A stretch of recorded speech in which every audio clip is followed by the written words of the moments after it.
é especialista nisso. Mas quando você se encharca, se enche da palavra de Deus, é a palavra de Deus que vai promover essa limpeza. A limpeza que você tanto quer e que tentava alcançá-la com as suas próprias forças, né? Com o seu esforço, está suado, vermelho, e não está conseguindo. É a palavra de Deus, querido. O salmista chegou a essa conclusão. E no Salmo 119, uns versículos mais conhecidos do povo de Deus, ele vai declarar: de que maneira poderá o jovem guardar puro o seu caminho? Puro, observando segundo a tua palavra. É sempre a palavra de Deus.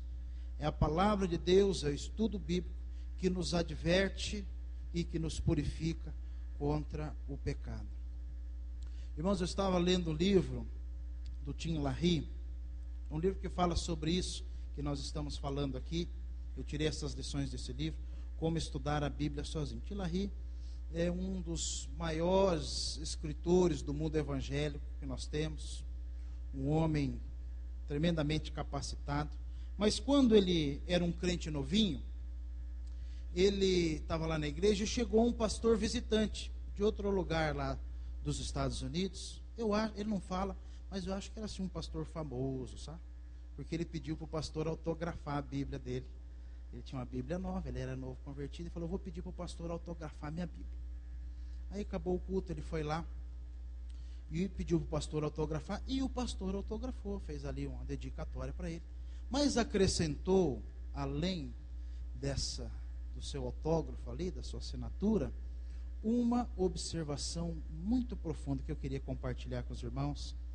Ele escreveu assim na Bíblia dele: este livro, a Bíblia, o afastará do pecado, ou o pecado o afastará deste livro.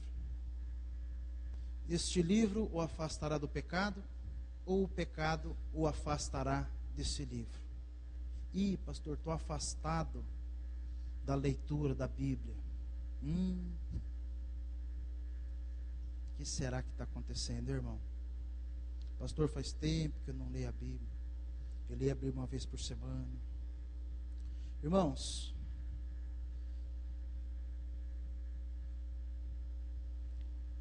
como é que anda a sua vida de leitura da palavra de Deus? A palavra está te afastando do pecado? Ou o pecado está te afastando da palavra? É muito comum quando a gente vê assim uma pessoa que vai se desviando dos caminhos de Deus, às vezes ela até começa a achar defeito na palavra. Não sei se a palavra foi bem assim. Por quê? Porque é conveniente para ele.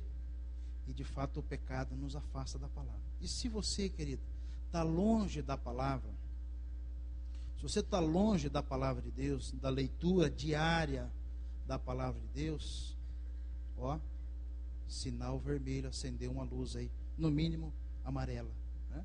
No mínimo laranja, porque se a palavra de Deus não te afasta do pecado, o pecado te afasta dela. Cuidado, tome cuidado. Essa é uma frase que eu quero deixar contigo para você pensar. Quarta razão porque nós devemos e precisamos ler e estudar a palavra de Deus, é porque ela promoverá a nossa purificação.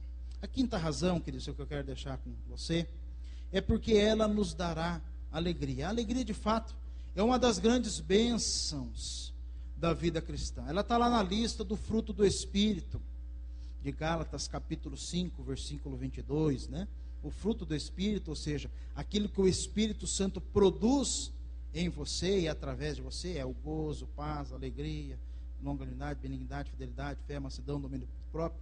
Está lá, a alegria faz parte desta lista maravilhosa.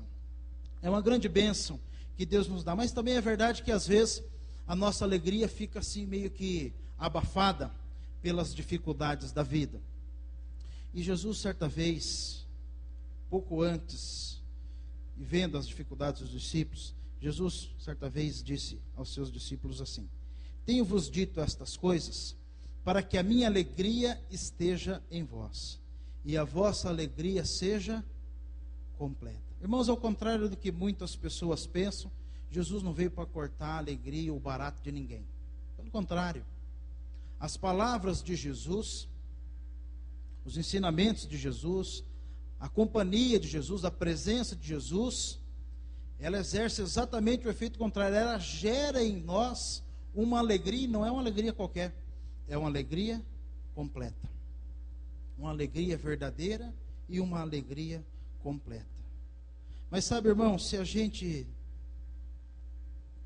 fechar os nossos olhos, os nossos ouvidos para a palavra de Deus e os abrirmos, né, para aquilo que está lá fora, para os noticiários sangrentos.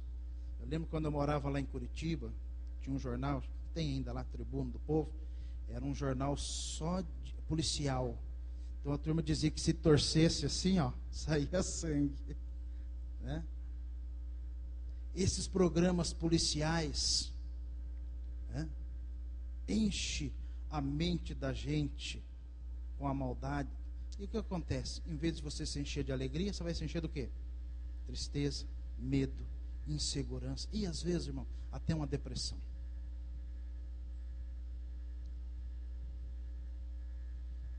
Irmão, quero te dar uma dica aqui, seja esperto. Faça uma opção pela alegria. Fique com a palavra de Deus. Fique com a palavra de Deus. Vai te poupar muito aborrecimento e vai te trazer uma grande alegria. Este é o quinto motivo pelo qual eu e você precisamos ler e estudar a palavra de Deus diariamente. Quero deixar com você aqui também, meu querido, uma sexta razão pela qual eu e você precisamos ler a palavra de Deus. E para isso eu quero pedir que você abra comigo lá no Salmo de número 119. Salmo de número 119.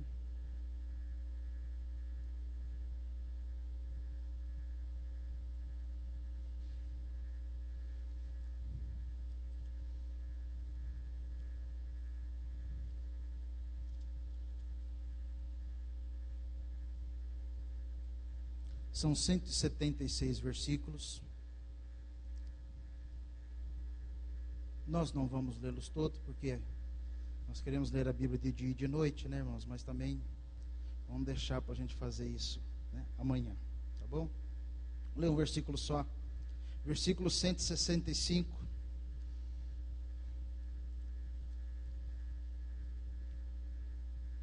Aí sim, né? Ler de dia e de noite.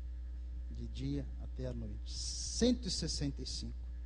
Diz assim a palavra de Deus: muita paz tem os que amam a tua lei,